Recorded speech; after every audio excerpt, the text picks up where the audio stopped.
alguien que no estaba mandado por Dios para hacer ese ministerio, y el Señor lo levantó. ¿Sí? Dice por ahí que se encendió la ira de Dios y terminó con su vida. Entonces, esto es algo que el hermano nos preguntaba algo acerca, así, ahorita les digo, porque dice aquí que,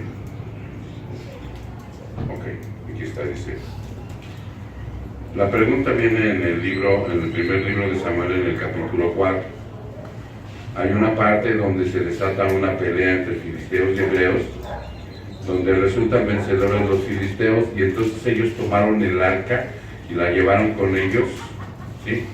Y Dios trajo una plaga para sus familias, obligándolas a devolver el arca. La pregunta es, ¿por qué los filisteos pudieron llevarse el arca a cualquiera que la tocara el arca? Moría al instante, ¿no? ¿Por qué los filisteos sí pudieron llevarse el arca? Esa es la pregunta. ¿Por qué no cayeron muertos igual que este hombre que se llama Usa? Vamos a leer de nuevo esta parte para que ustedes entremos en contexto. ¿Sí se entendió la pregunta o no? El arca del pacto, Dios había dado una orden para que cada uno realizara un ministerio. ¿Sí me explico? Entonces, vamos a ver, y entonces la pregunta del hermano es que cuando los filisteos tomaron el arca, porque la tomaron prácticamente, y le ganaron a los hebreos y se la llevaron, ¿por qué no cayeron muertos? ¿Ya se entendió? Ya que en un capítulo, uno que no estaba dentro del ministerio para cargar los sagrados, murió.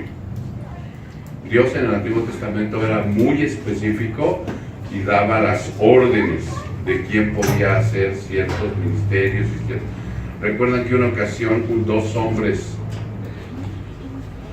quemaron fuego también, y entonces el Señor los consumió, que en muchas iglesias es llamado como fuego extraño, cuando una persona hace fuego extraño. ¿Sí recuerdan? No. Entonces vamos a ver primero el contexto de lo que es, ¿por qué murió Usa al tocar el arca del Señor? Primero tenemos que ver el contexto para que nosotros podamos ir observando en dónde está la respuesta que quiere nuestro hermano. ¿Estamos de acuerdo? Una persona tocó el arca y murió. Era de los hebreos. Pero los filisteos se la llevaron, y pues no me imagino que la han de haber cargado con mucha sutileza, ¿va? Así la agarraron y órale, porque para ellos representaba también el poder de Dios. ¿Sí? Ok. Entonces dice aquí, dice David, y toda la casa de Israel se regocijaban delante del Señor con toda clase de instrumentos, lo que estábamos tocando ahorita en el segundo libro de Samuel 6, del 5 al 7, ¿sí? Para que ustedes vayan ahí. David y toda la casa de Israel se regocijaban delante del Señor con toda clase de instrumentos hechos de madera de abeto, con liras, arpas, panderos, castañuelas y símbolos. Pero cuando llegaron a la era de Nacón, Usa, que es un hombre judío que iba con ellos, extendió la mano hacia el arca de Dios y la sostuvo, porque los bueyes que la transportaban casi la tiran. Entonces él mete la mano para agarrar el arca, y se encendió la ira del Señor contra Usa, y Dios lo hirió ahí por su irreverencia, y ahí murió junto al arca de Dios. Esta breve historia no está para que la pasemos por alto, hermanos, en base a la pregunta, porque las preguntas vienen exactamente para que nosotros vayamos viendo el contexto y vayamos viendo la aplicación que nos trae. ¿Sí saben cuál es la duda del hermano? ¿Ya la cuadraron? ¿Sí? ¿Por qué los filisteos tocaron el arca y no murieron? Y este hombre sí. ¿Okay?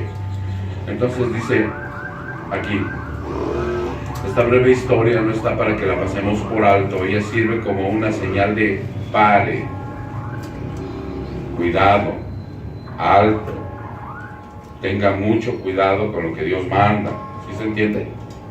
No, las órdenes de Dios, lo que Dios dictamina, no es para que el cristiano hoy lo pase por alto, ni los del Antiguo Testamento a Jehová. O sea, esto sirve para que pare. Es una intersección,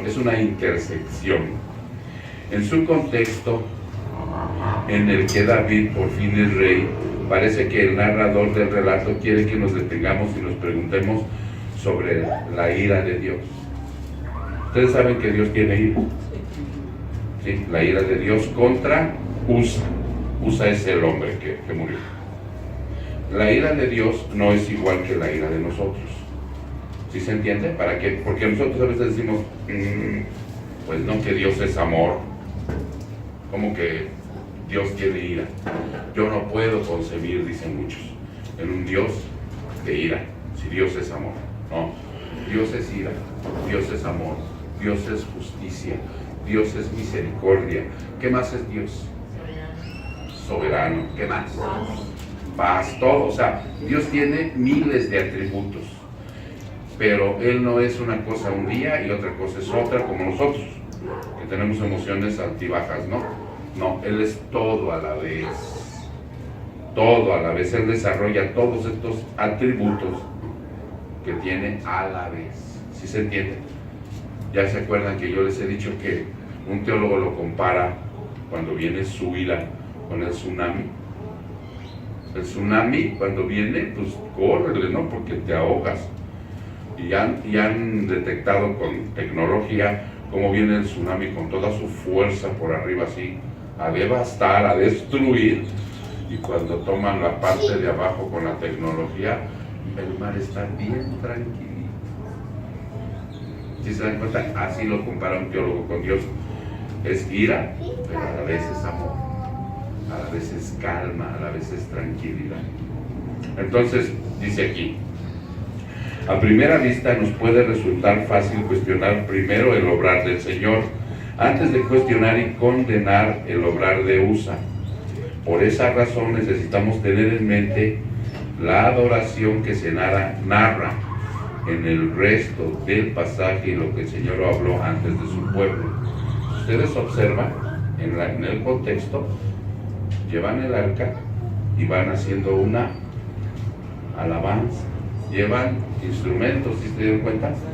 Címbalos, ¿qué más, Eric? Por ahí. Panderos, cítaras, ellos tenían todo ese tipo de instrumentos, ¿ok? Entonces iban haciendo una adoración. Israel por fin recupera el arca de Dios y toda la casa de Israel se regocijaba delante del Señor con toda clase de instrumentos. Esto es lo que dice el versículo 5. Podríamos decir que tenían un servicio de adoración en donde se gozaban en Dios, y en ese contexto el narrador nos da a entender que lo que sigue está conectado con la adoración al Señor que el pueblo realiza. Si ellos están adorando a Dios mientras mueven el arca, tiene sentido que antes de hacer cualquier cosa, ellos se pregunten si Él les ha dado instrucciones sobre cómo debe ser adorado, lo cual hizo por medio de Moisés. Por medio de Moisés el Señor dio instrucciones. Por eso nosotros, cuando llevamos una adoración en la iglesia, ¿qué tenemos que preguntarnos? Dadas las circunstancias que se ven en todas las iglesias cristianas con respecto a la adoración que hacen al Señor, ¿qué tenemos que preguntarnos? No están muy callados, hermanos. Espérate. Si es cristocéntrica, primeramente. ¿Por qué? Si Dios la recibe.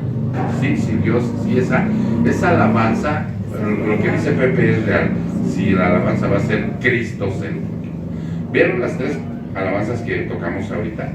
Llevaban la palabra, llevaban el nombre de Cristo, y eso es lo que pide el Señor, ¿no? Que lleve su alabanza. Porque si nosotros empezamos a meter algo así como muy romántico, pero que en ninguna de las letras suena que es para Dios, se confunde, y eso no quiere Dios. hay un cantante por ahí, ¿cómo se llama? J.A.R. Jesús Adrián Romero, que empezó a sacar unos discos en donde sabemos que le está cantando a Dios, pero no toca el nombre ni de Jesús. ¿Sí se entiende? Y entonces hay otras que empiezan a salir fuera de contexto totalmente. Hay una canción que es muy famosa que dice que yo arrebato. ¿Quién la toca? ¿No recuerdan? Se llama Nancy Amancio, en donde ella empieza a cantar y dice: yo le arrebato al diablo lo que me robó, yo le arrebato a esto y arrebato. O sea, ella como que en el nombre de Jesús recupera todo lo que supuestamente el diablo le quita.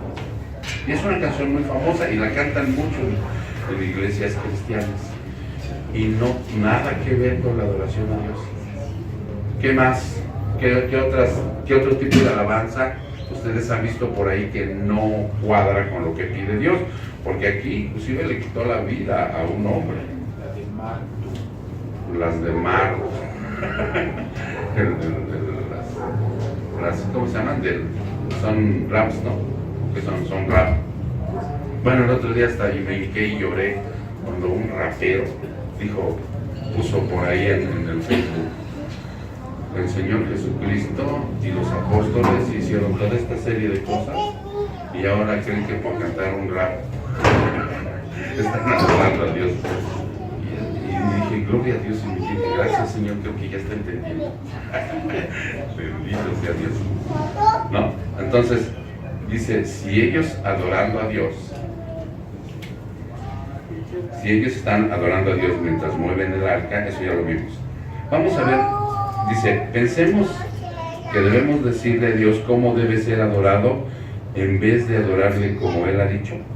¿Cómo sería? Como Él ha dicho. Tenemos que buscar de qué manera Dios quiere ser adorado. La adoración, nosotros el otro día dimos un completo estudio de la adoración y la alabanza, ¿recuerdan? Y una de las cosas que fijamos ahí, que no nada más la música es con lo que se le alaba y se le adora, sino con mi vida de santidad. Pero vimos exactamente el tipo de música, el tipo de, ¿cómo se le puede llamar? Melodías que podemos glorificar. Pero lo que decía Pepe es vital, que sea cristocéntrica, que lleve la palabra. ¿Sí? Muchos tocan mariachi cristiano, muchos tocan salsa cristiana, cumbia cristiana, rap cristiano, reggaetón cristiano, rock pesado cristiano. Mande. ¿Sí se entiende? Entonces, ¿qué glorifica a Dios y qué no? ¿Qué es lo que ha pedido? ¿Quién tiene así rápidamente algo que vimos el domingo? ¿Con qué se terminaba la Santa Cena? Cantando un himno, salmos y cánticos espirituales. Entonces, si nosotros utilizamos una melodía, o cómo se le puede llamar, un género musical que es del mundo, ¿no? Digo, la cumbia es un género musical que conlleva sensualidad en el cuerpo, ¿sí es cierto? Y que lleva la situación de ser sensual. O sea, un hombre y una mujer pueden desatar una pasión en ese momento cuando están juntos bailando y pueden llegar a fornicar. No, el mariachi. ¿Les han ido a Garibaldi? ¿Cómo no han ido a Garibaldi nunca? Pues un día dense una vuelta, no sean así. Conozcan su folclore.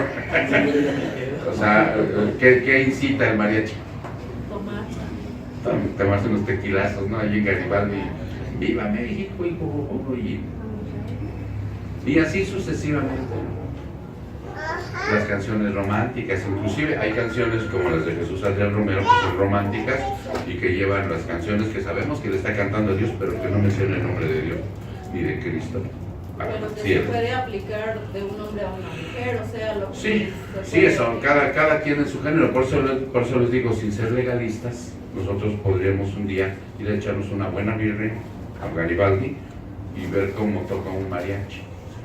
Ver, porque ahí va la gente a tomar tequila y va a cantar y lleva a la pareja y le cantan al amor, pero casi por lo regular son cosas mundanas. No por lo regular, son cosas mundanas. Entonces, ¿cómo vamos a tomar un género musical mundano para meterlo a Cristo? Pero bueno, eso es en lo que ha caído la derivación de la adoración. Entonces, por eso aquí dice, el rey David también debía saber estas instrucciones. Conociendo eso, sabemos que Usa pecó al tocar inapropiadamente el arca de Dios y desobedecer el mandato del Señor. Dios no se enoja o responde con ira sin dar primero instrucciones a su pueblo. ¿Ya se entendió? A nosotros nos trae instrucciones. ¿Cuál sería nuestro instructivo? La palabra. Por eso nosotros a veces se nos tacha por el mundo de gente cuadrada, de gente extremista, de gente fanática, porque seguimos o tratamos de seguir fielmente las instrucciones que Dios da para nuestra vida.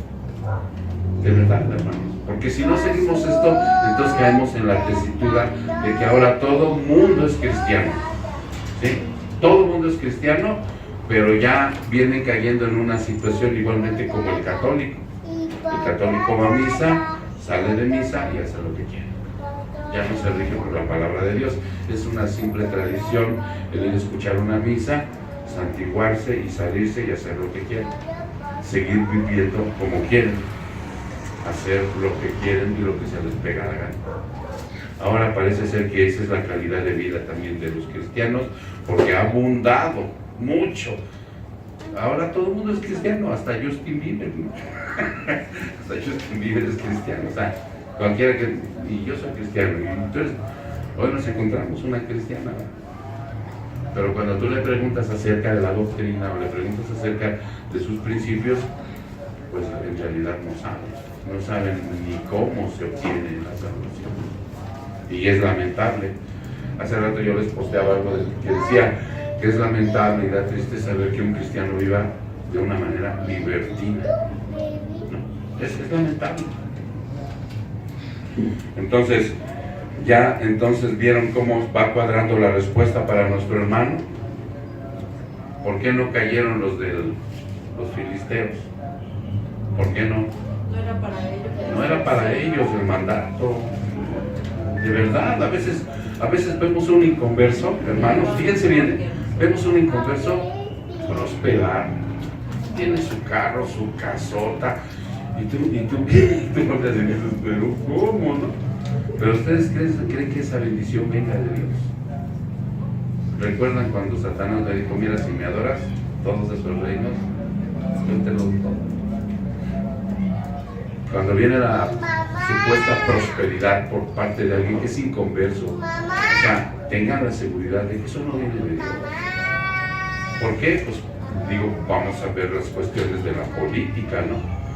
Vamos a ver las cuestiones que ahora nos muestran tanto las series de Netflix o de la tele, como los acaudalados y apoderados vienen por parte de la situación del mundo, de las drogas, de las tranzas, ¿sí?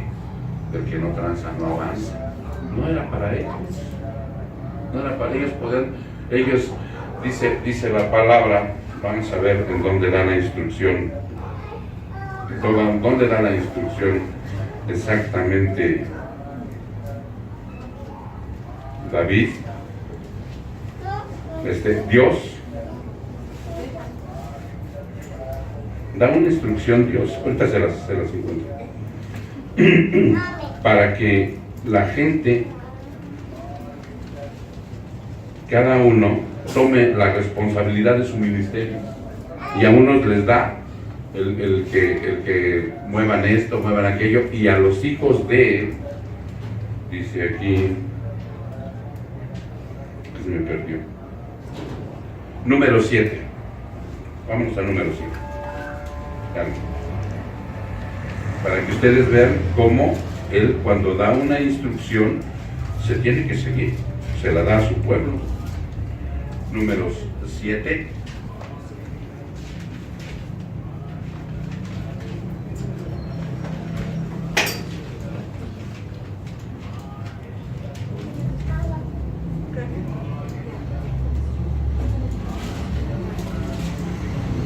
¿Ya están ahí, hermanos?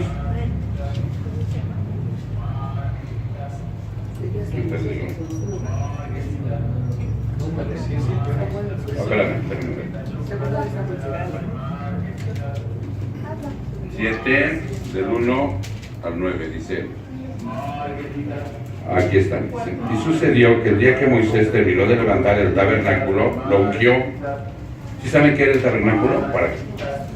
Para que estemos en el mismo canal. Era la tienda donde adoraban a Dios, donde Dios por primera vez pidió ser adorado. ¿Sí? Porque ellos en Egipto no tenían adoración. Cuando salieron de Egipto, el Señor les mandó hacer un tabernáculo, ¿recuerdan? Para que ya hubiera un lugar en donde le pudieran adorar, venerar, ¿sale? Ese era el tabernáculo, era una tienda que levantaban. Entonces sucedió que el día que Moisés terminó de levantar el tabernáculo, lo ungió y lo consagró con todos sus muebles. También ungió y consagró el altar y todos sus utensilios. ¿Ya ven de dónde era el altar? Del Antiguo Testamento. Entonces los jefes de Israel, las cabezas de sus casas paternas, presentaron una ofrenda. Ellos eran los jefes de las tribus, los que estaban sobre los enumerados. Y ellos trajeron su ofrenda delante del Señor, 6 carretas cubiertas de 12 bueyes, una carreta por cada 2 jefes y un buey por cada uno. Lo presentaron ante el tabernáculo. Entonces habló el Señor a Moisés y le dijo, acepta de ellos estas cosas para que sean usadas en el servicio de la tienda de reunión y las darás conforme a los levitas, a cada uno conforme a su ministerio. ¿Se entendió? A cada uno le iba a dar. Entonces Moisés tomó las carretas y los bueyes y se los dio a los levitas. 2 carretas y 4 bueyes dio a los hijos de Gersón conforme a su ¿qué? Ministerio. Y 4 carretas y 8 bueyes dio a los hijos de Meraí conforme a su ministerio, bajo la dirección de Itamar, hijo del sacerdote Aarón. Pero a los hijos de Coat, fíjense bien, ahí está la clave, no les dio nada, porque su ministerio consistía en llevar sobre sus hombros los objetos sagrados. A ellos nada más. Los demás no podían tocar los objetos sagrados. Ellos eran los que cargaban el arca. Ellos eran los encargados de eso. Dios era muy estricto en ese tiempo con ese tipo de cosas, porque estaba enseñando disciplina. Hoy es igual. Hoy es igual. Por eso, cuando a ti te da un llamado, que vamos a entrar en la otra pregunta, cuando a ti te da un llamado, a todos los cristianos les da un ministerio. A todos.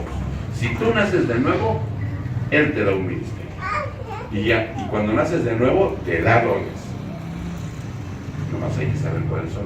¿Cuál es el ministerio que te da? Así. Sí. Tú eres nacida de nuevo. Tú eres cristiana, ¿cierto, mija? ¿Qué ministerio te dio Dios cuando tú naciste? Bueno, yo estaba en otra iglesia, de Pentecostés. Ajá. Y pues ahí lo que tuvimos fue, yo estaba en la alabanza.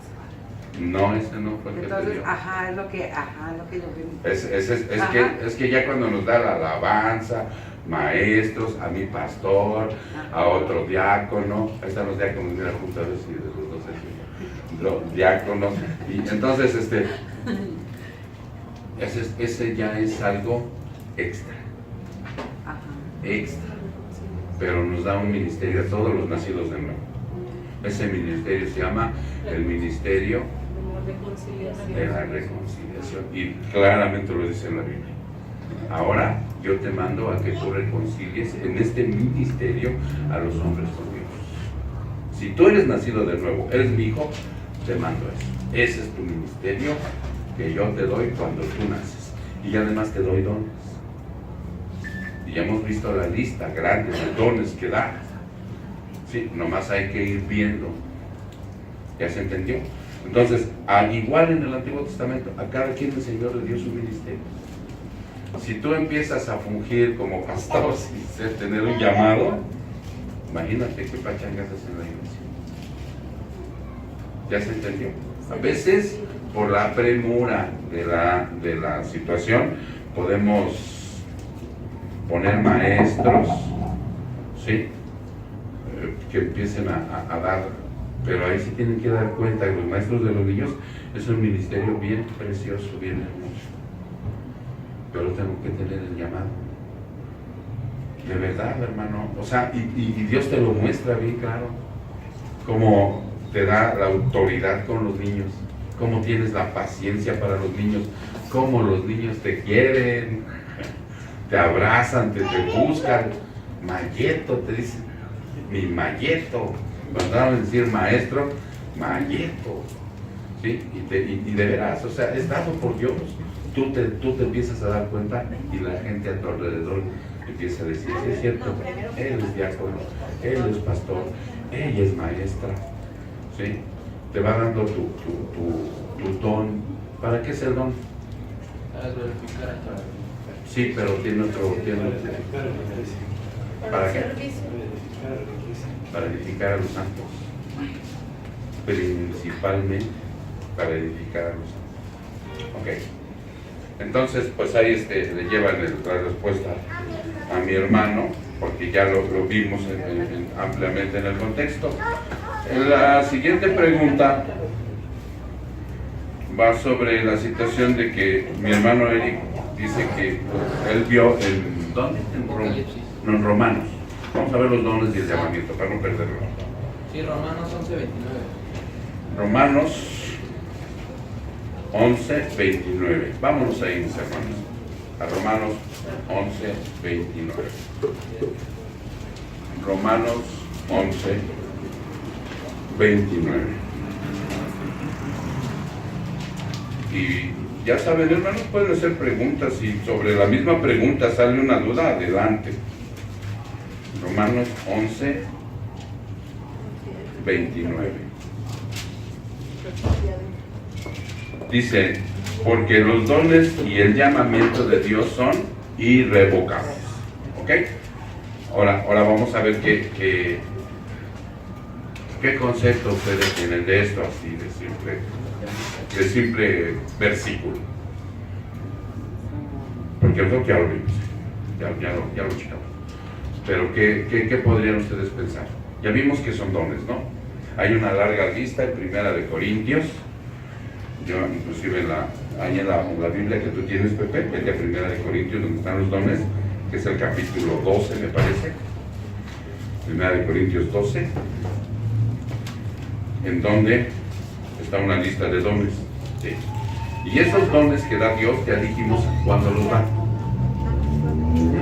Cuando tú naces con algo, se llama talento. Es algo que viene inclusive genéticamente. Sí, que puede ser heredado por medio de los genes de los padres. Si tu padre es un músico consagrado, pues tú puedes heredar por medio del gen. Si no, la cuestión de la habilidad para tocar instrumentos, para ser un buen músico. Ese es un talento con el que naces. ¿Sí se entiende? O sea, si hay veces que ya ven que viene, canta y salen los cantantes, ¿no? Como el Vicente Fernández, que tiene al hijo, al nieto y al bisnieto ya cantando y todos cantan. Es un talento. Ahora, ¿ya tienes ahí la lista de los dones? Sí. ¿Puedes darle una leída así rápida? ¿Del 8 al 11 o desde el principio? No, nada más los dones. Ok, dice, pues a uno les es dada palabra de sabiduría por el Espíritu, a otro palabra de conocimiento según el mismo Espíritu, a otro fe por el mismo Espíritu, y a otro dones de sanidad por el único Espíritu, a otro poder. A ver, Pepe, espérame. Sí, pero se está grabando aquí. Pues a uno le es dada palabra de sabiduría por el Espíritu, a otro palabra de conocimiento según el mismo Espíritu, a otro fe por el mismo Espíritu, a otro dones de sanidad por el único Espíritu, a otro poder de milagros, a otro profecía, a otro discernimiento de espíritus, a otro diversidad clases de lenguas y a otro interpretación de lenguas, pero todas estas cosas las hace uno y el mismo espíritu, distribuyendo individualmente a cada uno según la voluntad de él. Ok, ya vieron que hay una larga lista de dones los cuales da el Señor cuando tú naces de nuevo.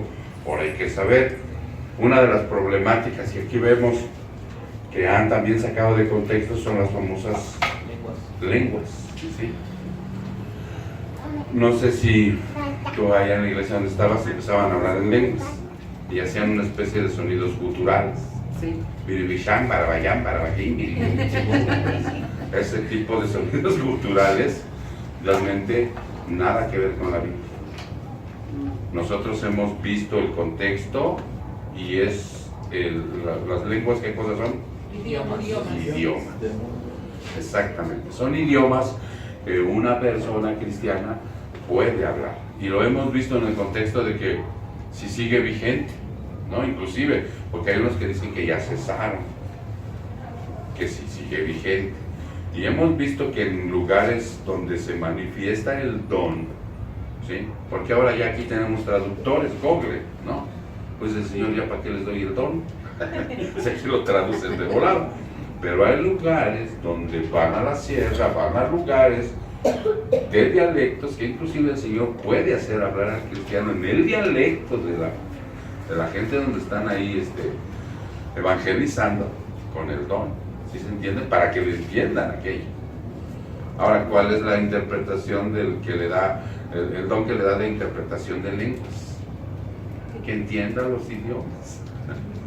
Por eso Pablo era muy claro decir, si alguien habla lenguas, que hablen 1, 2, en orden, pero que haya también uno que interprete, para que cuando entre alguien, la gente de la iglesia no vaya a decir que estamos locos. ¿Sí? Y si alguien está diciendo, alguien está hablando en un idioma, debe de ser, vamos, empiezas a hablar en ruso, ¿sí? Pues el hermano tiene que interpretar, si tiene el don de interpretación de lenguas, lo que tú estás diciendo, para que podamos decir amén a lo que están diciendo. Porque como dices amén, a Bikisham para Bashkin, quién sabe qué estás diciendo. En el mejor de los casos puede ser un mero sonido gutural, ¿sí se entiende? En el peor de los casos puede ser un lenguaje hasta diabólico. Entonces, por eso, ahí nosotros vemos que también nos hemos metido en el contexto real de lo que dice la palabra. Ok, pero esos dones, dice Dios que son irrevocables cuando Él te los da. Lo que tú vas descubriendo, ¿no? Hay quien tiene palabra de sabiduría. ¿Qué sería la palabra de sabiduría? Como un consejero. Alguien que pudiera... Como el rey Salomón cuando las dos mujeres que tuvieron a sus hijos, ¿no? Exactamente. ¿Sí conocen esa historia? ¿Te la sabes bien, Elena? Sí, que las dos mujeres tuvieron al mismo tiempo a su hijo. Ajá. Pero una al dormir aplastó a su hijo y murió. Exacto. Y decía que Fue y le quitó al decía otro. que era su hijo. De la otra. Y fueron ante el rey. Fueron ante Salomón. Ante Salomón. Y ya entonces Salomón en ese momento la palabra de sabiduría. dijo, no es mío, no que es mío, no que es mío. Entonces dijo, ¿saben qué? Vino la palabra de sabiduría. Dijo, partan al niño en dos y denle a cada uno. La mitad. Y entonces la que era mamá del niño dijo, no, que se quede mejor con él, pero que no maten a mi hijo. Entonces el niño es de como. Y descubrieron a la mentirosa. O sea, entonces vamos observando que esos dones son para la edificación del creyente, ¿sí? Del santo y de los demás. Ahora, dice también que el llamamiento, ¿sí? Porque los dones y el llamamiento de Dios son irrevocables.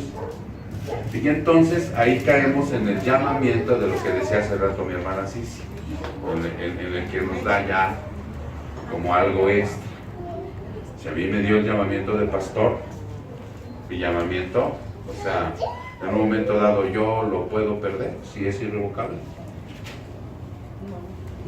No.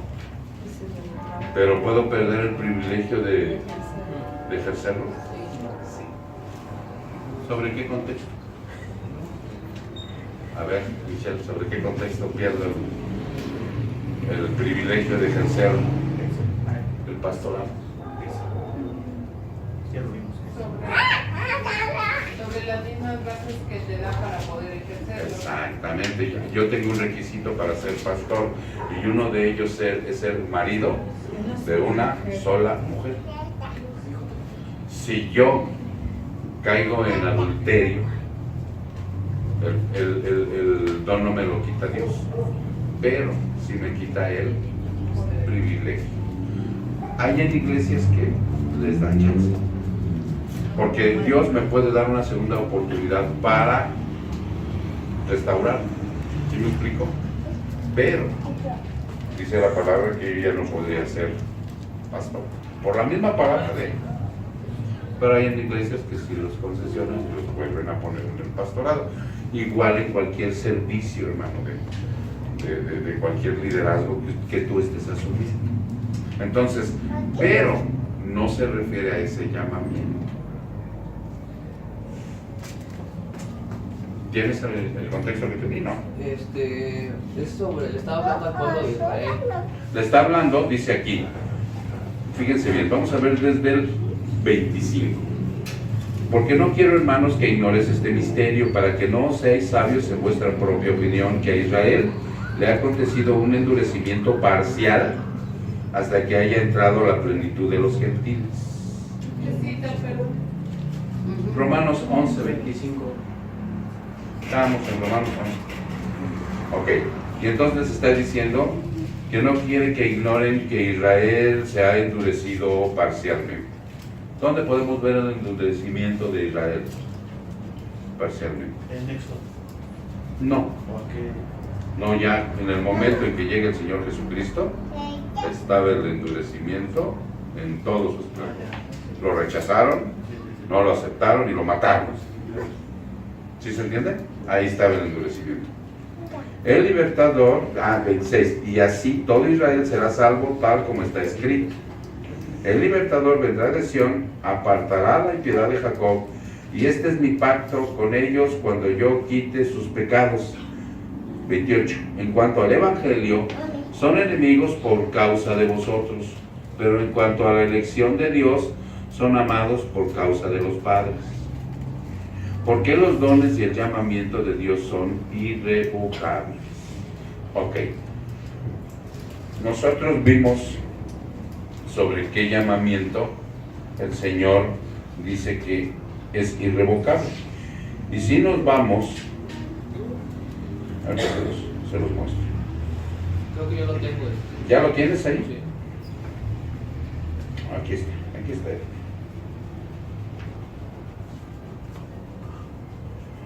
Fíjense bien cómo dice este discernimiento.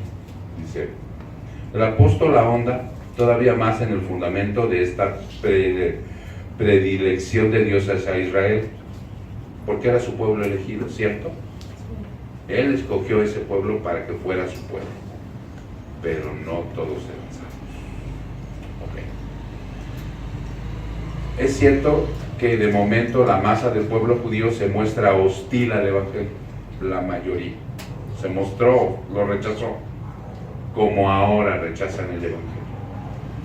Como ahora millones y millones de gente creen en Cristo, creen en Dios a su manera y hacen pacto con una religión para estar cómodamente cobijados, pero sin que sean molestados en su pecado.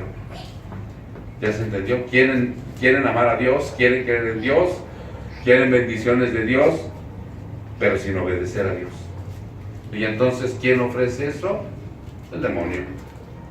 Él sí lo ofrece. Por eso están ahí las religiones falsas, sectas, grupos de autoayuda, filosofías, todo lo del mundo para que tú llegues cómodamente y te cobijes ahí. No hay problema. Hay hasta una religión que es universalista, que dice que si te mueres, te vas. Hagas lo que hagas, vivas como vivas, te vas al cielo. No hay problema. Entonces muchos se acomodan ahí. Porque dejar el pecado, obedecer a Dios y hacer las cosas como dice, no me agrada. Por eso está diciendo aquí, el Evangelio encontró hostilidad cuando llegó la plenitud del tiempo, llegó Jesucristo. encontró el rechazo. Pues ustedes han visto la historia. Ok. Con lo que precisamente la puerta de la salvación ha quedado abierta de par en par para los gentiles, o sea, nosotros. Pero no por eso han dejado de ser el pueblo elegido de Dios, que se entienda. Por amor a los patriarcas, Abraham, Isaac y Jacob. Es decir, por las promesas que Jehová en su predilección hacia Israel les hizo.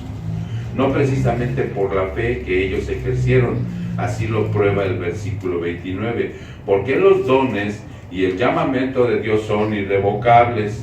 Y dice aquí, es muy probable que Pablo tuviese en mente el segundo oráculo de Balaam de Números 23 del 18 al 24, solo lo leen en casa, aunque el concepto aparece a lo largo de las páginas del Antiguo Testamento. Ahora bien, Dios es el mismo para todos, tanto del Antiguo como del Nuevo, ¿ok? Su llamamiento es también irrevocable para nosotros los que hemos creído en el Salvador. ¿Qué consuelos aporta al creyente cuando nos dice que a los que llamó, a esos también justificó, y a los que justificó predestinó, y a los que predestinó glorificó? Ese es el llamamiento irrevocable. Pero a veces confundo porque Eric me hizo recordar, cuando me hizo esta pregunta, me hizo recordar que una ocasión uno de esos predicadores que tumban gente, que son muy populares, llegó a esa iglesia donde estábamos nosotros. Y llegó y vimos, no hombre, era la locura. Y yo entre ellos, creo que también. Íbamos y lo queríamos tocar como si fuera Dios. En serio.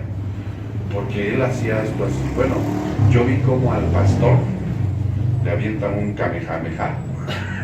Desde aquí hasta donde está la puerta de la ciudad. Se retrocede en el suelo. Y tú ves a alguien que pone así a tu pastor, pues no te intimida.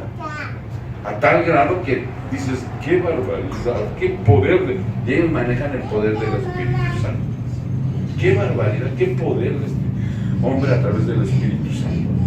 Y tocaba así a la gente y todos se caían. ¿No? Y todos de veras andábamos saltando ahí en el altar queriéndolo agarrar. Total, fueron 3 días de locura, si no mal recuerdo. Y después viene una predicación por ahí donde decían que este hombre tenían la sospecha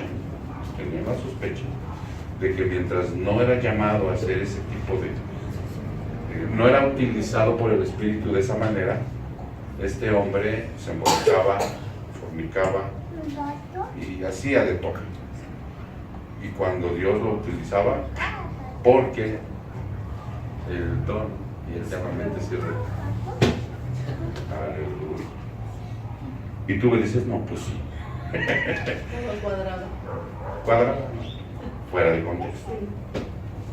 Por eso es importante las preguntas, porque como es posible, ¿no? Que no se pueda, nosotros ya lo entendemos, que por eso comencé diciéndoles que si su pastor un día cae en adulterio, no me quita el pastorado, pero me quita el privilegio de ejercer. Porque está bien claro en la palabra, tú tienes ciertos requisitos para ejercer eso. Si voy a ser salvo, si voy a ser restaurado, sí, porque es una persona. Pero pierdes el privilegio.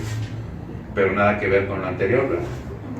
Ok. Adelante. Yo tengo una duda. Venga. Hice una pregunta. Dice en los dones, aquí en Ajá. 1 de Corintios 12, 10, dice, y a otro le da discernimiento de espíritus. Así es. Con E minúscula, y cuando se refiere al espíritu, no sé, yo lo entiendo de Ah, esa ok. manera. Este es un don que da, que se llama discernimiento de espíritu, ¿sí? Y ahí viene con E minúscula, se está refiriendo al espíritu del hombre, ¿sí? Al espíritu que tenemos nosotros como humanos, porque cuando es con E mayúscula es el Espíritu Santo. Entonces, ¿qué don sería este? Si lo han visto, si lo han estudiado, ¿qué don sería este de discernimiento de... Sí, fíjate, discernimiento de espíritu? Pues es un discernimiento en el cual uno puede darse cuenta qué viene de la palabra y qué no, conforme a las escrituras. Dice probar el espíritu. Sí, probar los espíritus si son de Dios. Si son de Dios, porque Esto está avalado cuando dice Juan en el primer siglo que había salido por ahí una secta que decía, ¿cuáles eran los gnósticos? Decían que Jesús no había venido en carne, ¿sí? Que era como una imagen que había descendido, pero que realmente no había venido en carne. Entonces dice, probad los espíritus para ver si vienen de Dios o no. ¿Qué quiere decir esto? Que cuando una persona está predicando la palabra y tú tienes ese don, inmediatamente te das cuenta, aunque no sepas que está mintiendo. Sí, ese, por ejemplo, lo que nos acaba de contar de ese personaje, ¿no? Ahí faltaba el discernimiento de espíritu. Para saber que ese hombre era un charlatán, estaba trabajando con el demonio y nos estaba endemoniando a todos. Pero como para salir corriendo de ahí, ¿no? Porque hacía sanidades. Subía a la gente y la sanaba, ¿no? O sea, y nosotros lo vimos. Yo vi cómo le tiró la pierna a una niña, cómo a una niña le quitó el estrabismo. Y tú dices, wow, ¿no? Ahora, ¿cómo me doy cuenta que la palabra dice que esto viene del demonio y no de Dios? Porque viene la palabra. Es ahí donde Dios dice que les da un poder engañoso. Exacto. Segunda carta de Tesalonicenses. Segunda carta de Tesalonicenses. En el versículo 2. Esta carta ya se las he predicado y lo hemos visto este contexto muy seguido, precisamente porque a mí me han dicho, o sea, que inclusive tú llegaste a ver una persona, ¿no? Pero también me comentan a que los crudos sarampión, no sé qué cosa, y son milagros reales. Mira, hay gente que está en los cultos y entonces el predicador, supuesto ungido por el Espíritu Santo, dice, en estos momentos va a caer polvo de oro y se te perlan las manos de oro. Bueno, nunca se lo puede gastar. O sea, sí, me refiero que los milagros que hacen, ¿no? Sana gente, o sea, digo también hay charlatanes. Hace poco vino un charlatanazo, pero fuerte, que se llama TV Joshua. Vino al Estadio Azteca y llenó el Estadio Azteca y sana gente y la levanta, que están muertos, levanta y todo ese rollo. Sí, pero son falsos predicadores que advirtió Cristo, ¿no? Y nos deja todo redactado. Entonces, en segunda de Tesalonicenses dice 2, vámonos hasta el 7. Él está hablando aquí sobre la situación de que llegaron con un chisme a la iglesia de Tesalonicenses de que el Señor ya había venido y ellos se pusieron tristes y le escriben a Pablo, oye, que ya vino el Señor y no nos dimos cuenta. Y les dice Pablo, no, acuérdense que ya lo habíamos platicado y el Señor no vendrá hasta que no aparezca el último anticristo, les está diciendo aquí, hasta que no venga el hombre de pecado, ¿sí? Hasta que aparezca Él, vendrá el Cristo. Así que lo que les contaron es un chisme, pero les voy a decir más, dice. Entonces el 7 dice, porque el misterio de la iniquidad ya está en acción. Este ya no es un misterio, pero sí es un ministerio de maldad que está ejerciendo y que ya está en acción. Les dice Pablo, ¿ustedes saben desde cuándo existe este misterio de la iniquidad? ¿Alguien tiene alguna idea porque hace poco Celso puso por ahí, le declaramos que Einstein decía que la maldad no existe, ¿no? Y le dijimos, no, sí existe porque es el pecado. ¿Y desde dónde viene esa maldad? Desde el principio. ¿Desde cuál principio? Desde cuando Adán y Eva pecaron. Ese viene Desde antes. Desde la Dios desobediencia. Cuando se reveló Satanás. Cuando se reveló Satanás, ahí empezó el misterio de la iniquidad. Apareció en su corazón maldad y ya entonces ya no hubo paz. Ok, entonces dice, el misterio de la iniquidad ya está en acción. Solo que aquel que por ahora lo detiene, lo hará hasta que él mismo se ha quitado del medio. O sea, hasta el momento en que se ha quitado lo que detiene para que aparezca ese hombre, y nosotros pensamos que es la iglesia. Cuando la iglesia sea arrebatada, ¡fum!, entra este hombre, todo el poder. Ok. Y entonces será revelado ese inicuo, o sea, ese hombre, a quien el Señor matará con el espíritu de su boca y destruirá con el resplandor de su vida. Le va a dar cuello de todos modos, pero va a venir.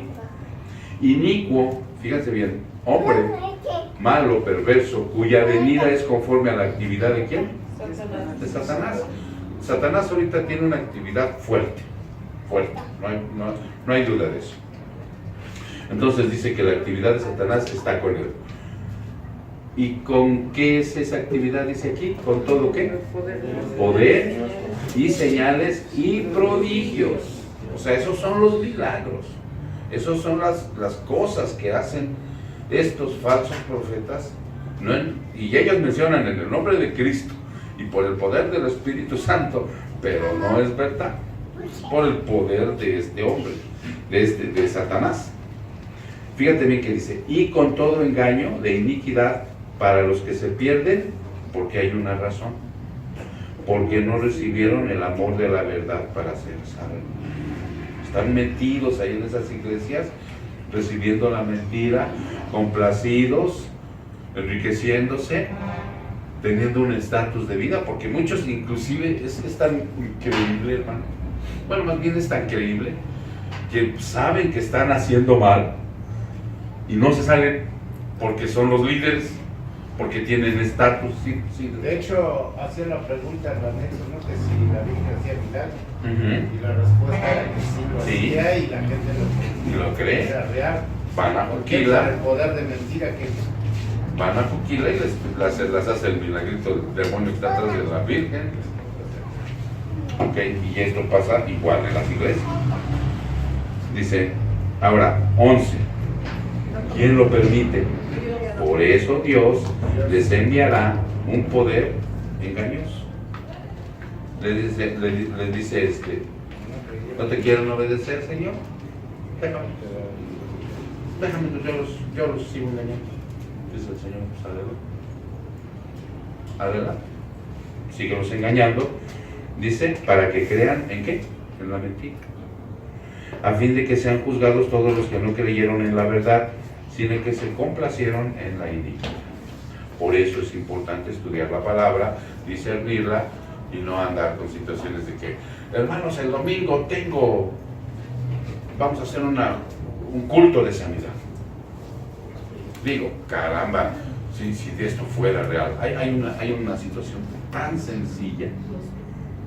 ¿Por qué no se van a los hospitales a sanar a la gente que se está muriendo? ¿No? Y yo les creería. Pero no, es negocio. Ok, entonces, ¿ya se entendió aquí? Yo hasta estaba repartiendo volantes una vez. ¿Sí? ¿Sí? O sea, por ignorancia. Sí, por ignorancia, pues ya te dijimos que nosotros queríamos tocar al tipo para que él decía, y yo me acuerdo que, porque primero predicaba, ¿no? Primero predicaba y después hacía su circo, maroma y teatro. Yo me acuerdo que decía, yo el otro día, dice, no tenía ni con qué comer, pero me enteré que Benny Hinn, ¿sabes quién es Benny Hinn? Es un falso profeta también, que es que tiran de Estados Unidos. Dice, me enteré que venía al Paso, Texas o por ahí así. Dice, y vendí todo y fui, dice, y qué logro que me tocara. Dice, vengo. Entonces yo dije, pues si yo lo toco me voy a poner igual. Sí, la ignorancia y el proceso que nos permite vivir Dios, tenemos que caer algunos ahí en ese tipo de cosas, ¿no? Ok, entonces sí queda contestada tu pregunta. Vámonos a la del... ¿Cuál era? Aquí está. Los 12 apóstoles. Vámonos a Apocalipsis 21:14. Apocalipsis 21, 14.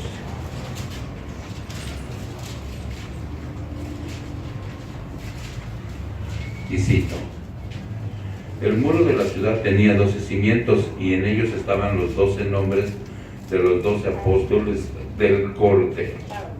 Ok. ¿Cuál es la pregunta? La pregunta es que se supone que, bueno, más bien no se supone, la palabra dice que son 12 apóstoles los que eligió Jesucristo, Sí. que junto con ellos estaba Judas, pero Judas pues obviamente Apostató. entonces quedó ese lugar pues libre y Lo asumió Matías. ajá, y en el versículo del otro, yo no sé si lo pasé o no se lo pasé, donde echaron suertes, Ajá. y fueron guiados por Dios para esa Para que elección de Matías tomara el lugar porque él cumplía los de requisitos. Judas, él cumplía los requisitos. Mi pregunta es, ¿qué pasa con el apóstol Pablo? ¿Sería ¿Qué? el apóstol número 13 o él va ¿O a qué estar pasó? escrito ahí en las 12 columnas? ¿Quién va a estar, Matías o Pablo? ¿Quién? Ah, ok, esa es la pregunta. ¿Quién? Pues quién sabe, ya. Ya hasta que estemos ahí lo mismo. No, miren, hay algo importante. Pablo tuvo el requisito para ser apóstol. Vamos a ver los requisitos para ser apóstol. Uno era que estuvieran directamente con Jesús y hayan sido ministrados por él. ¿Sí? Ese era uno de los requisitos principales. ¿Por qué creen que muchos Pablo no lo tuvo? Porque no estuvo con Que fue Jesús. después. Claro que sí estuvo con Jesús, nada más que vio a un Cristo resucitado. Por eso, pero en su... Él dice, yo soy el último de los apóstoles y soy un abortivo. A ver, si me buscas ese... Sí, abortivo, así se dice. Sí, Él tiene la humildad, inclusive porque él fue utilizado tan poderosamente por Jesús que el 80% del Nuevo Testamento lo escribió él.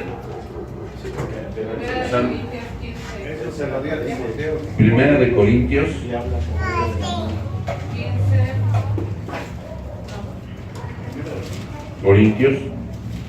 Primera de Corintios 15, 8 y 9.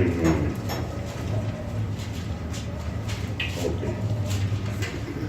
Y cito, dice, y al último de todos, como a un nacido fuera de tiempo, que es el abortivo, que en otras Biblias dice como un abortivo, dice un nacido fuera de tiempo, se me apareció también a mí.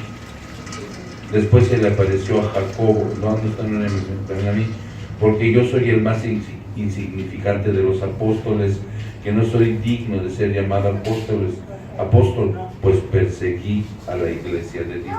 Y fíjense bien lo que dice abajo. Pero por la gracia de Dios soy lo que soy, y su gracia para conmigo no resultó vana. Antes bien he trabajado mucho más que todos ellos, aunque no yo, sino la gracia de Dios en mí. Y esto es algo digno de imitar. Cuando Dios te utiliza, no importa lo que haya sido, es por la gracia de Dios. Eso es gracia. Él mataba a los cristianos, man. En otra versión la que tengo, Ajá, es el 9, sí. dice el menos importante de los apóstoles.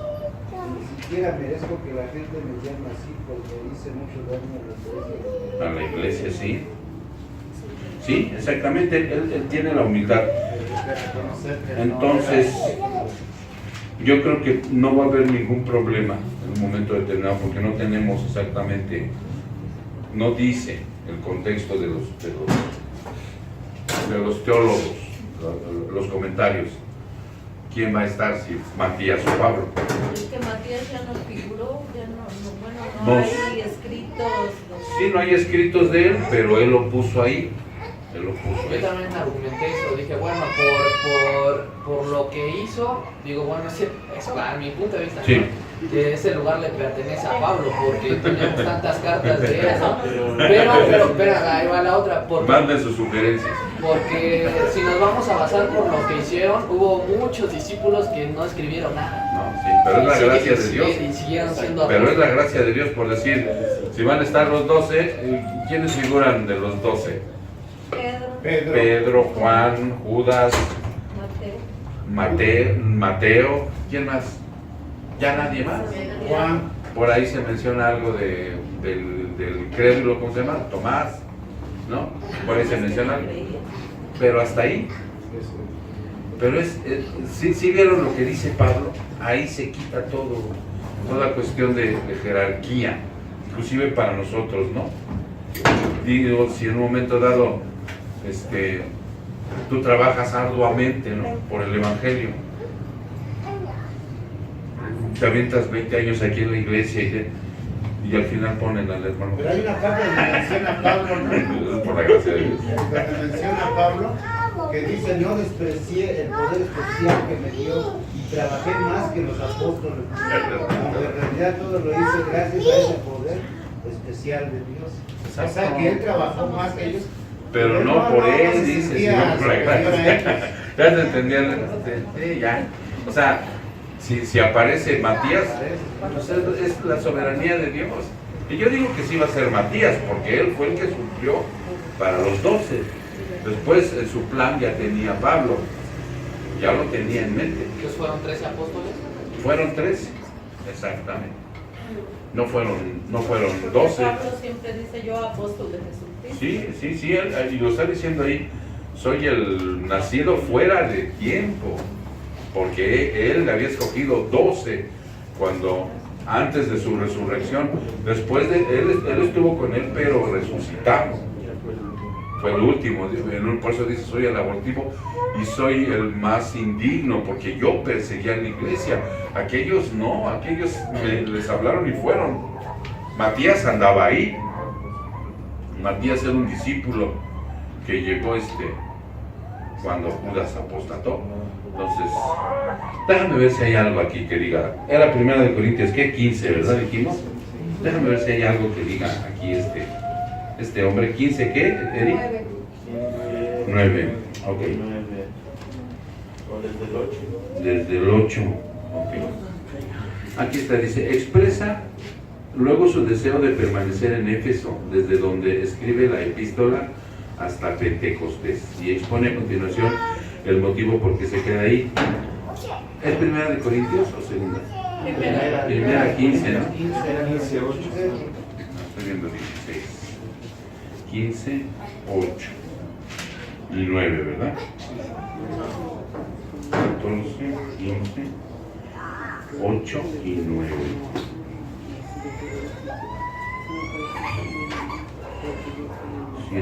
Ok. Dice.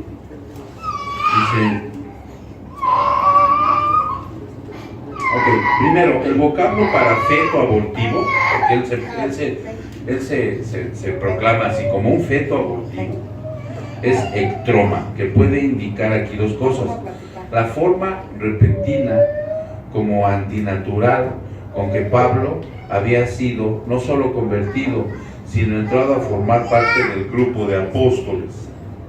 Ven cómo lo menciona ahí. Una forma antinatural, por eso él se expresa así. ¿Cómo había llegado a formar del grupo? 2. Como un insulto, así se empleaba con frecuencia el vocablo griego, ya fuese por su mala presencia física, ya fuese por considerarse incompetente para ejercer el ministerio apostólico. El artículo que precede podría indicar que algunos habían echado en cara a Pablo su origen apostólico de segundo plano, como lo acaba de hacer Eric y Elena. ¿Ya se dieron cuenta? Digo, yo no quiero que, no merece estar ahí Matías. El que le nombraron en segundo plano fue a Matías, ¿verdad? En un momento dado. Le dieron prioridad, pero los otros no. Los otros decían: no, este es de segundo plano porque llegó después. Ok, muchos se le echaban en cara, ¿no? Dice, ok, Segundo, la gracia que por 3 veces menciona Pablo en el versículo 10 no es la gracia de la salvación, del apostolado. Dice, no es la gracia de la salvación, sino la gracia del apostolado, es decir, el poder que Pablo había recibido como secuencia del llamamiento de Dios al ministerio apostólico, siempre como fruto del favor de la benevolencia especial de Dios. Lo que decimos, ¿no?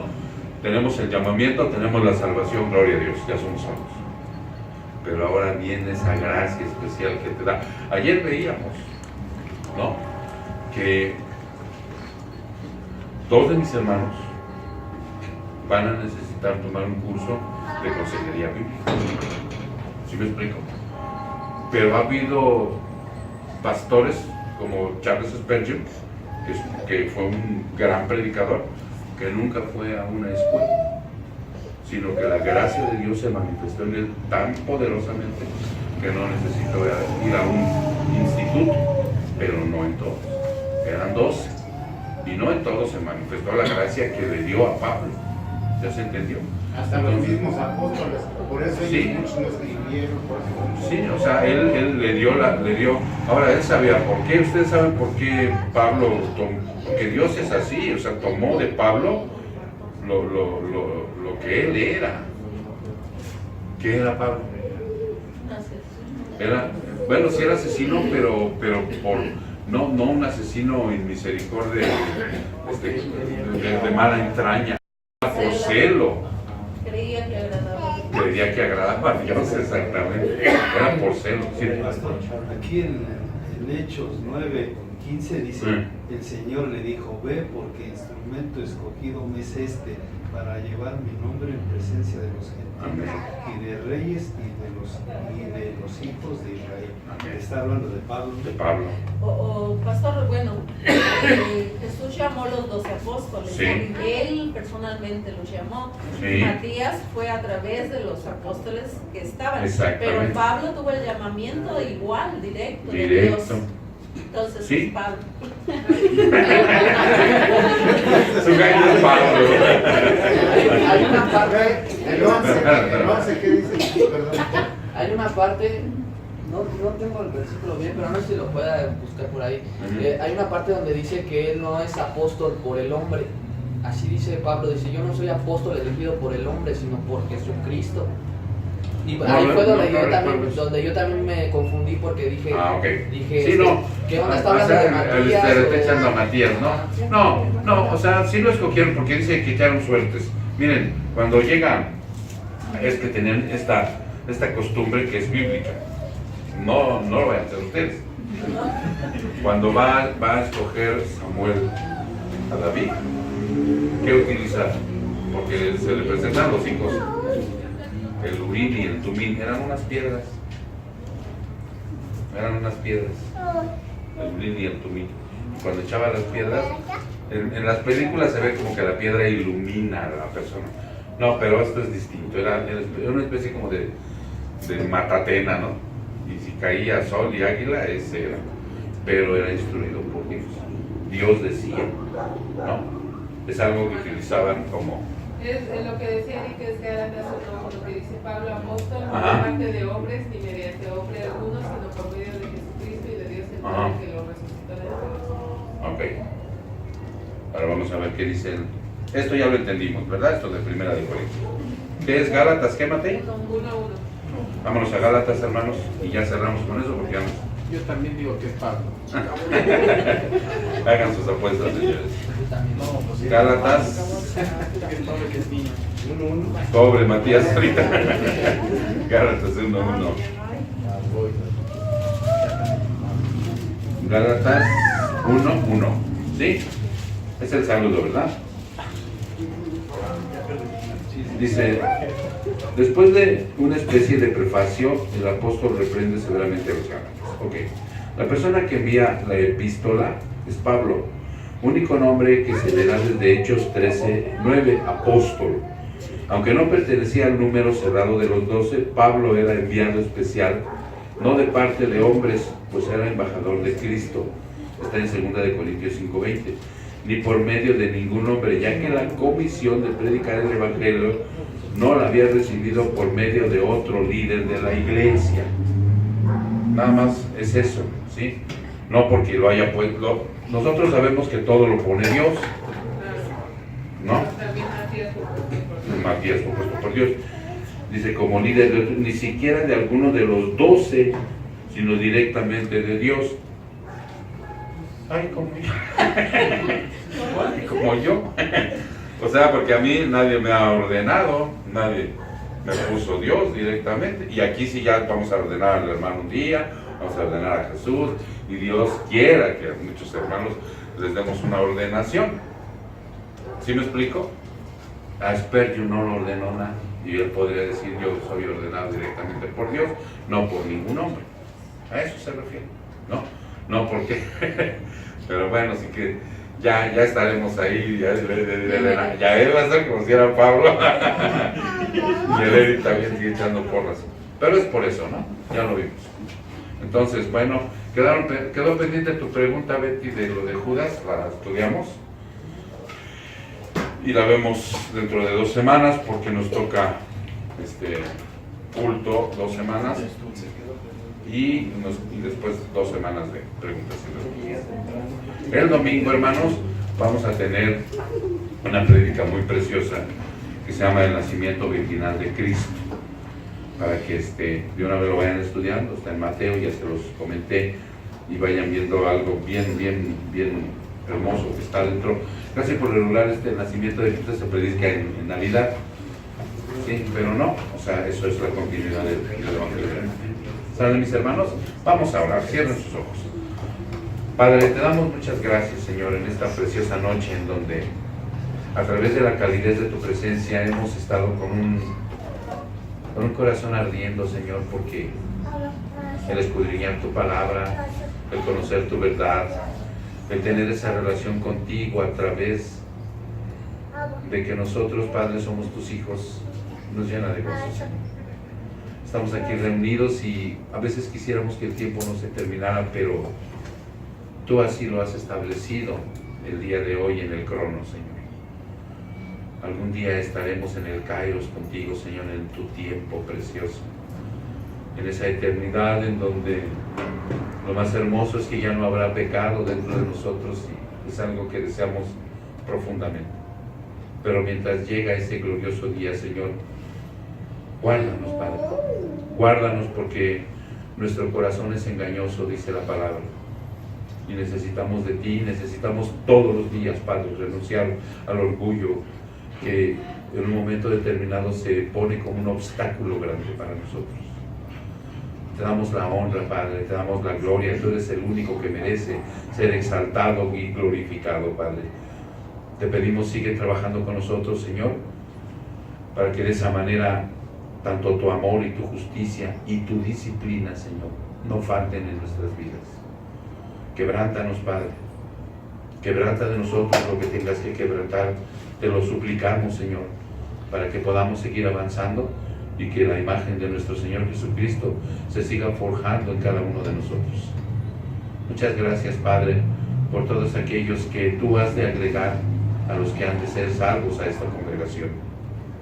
Prepáranos, Señor, para que sigamos trabajando con denuedo. Muchas gracias, Padre. Todo esto te lo pedimos en el precioso nombre de tu Hijo, nuestro Señor Jesucristo. Su pueblo dice amén. Gracias, mis hermanos, estamos despedidos.